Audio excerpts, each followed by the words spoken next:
Welcome to the Artificial Professor, and in this video I will explain how to unlink Instagram from Facebook. So let's start the process. First of all, open your Instagram app. After it open, simply tap on your profile icon, which is at the right bottom from here. Tap on the three lines, which are at the right top. Now tap on the first option, Settings and Privacy. Tap on Account Center. So all you have to do is, you don't need to go anywhere.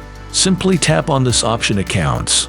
Then here are the accounts. So my Facebook account is linked with my Instagram account. So if you want to remove, then simply tap on the option, Remove, and again tap on the option, Remove Account.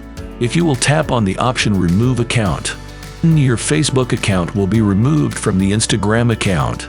This will not deactivate or delete your account from the Facebook. Simply tap on the option, Remove Account, and tap on the option, Continue, and again, tap on the option, Yes, and remove Rehan Khan. So as you see now, my Facebook account is unlinked with my Instagram account.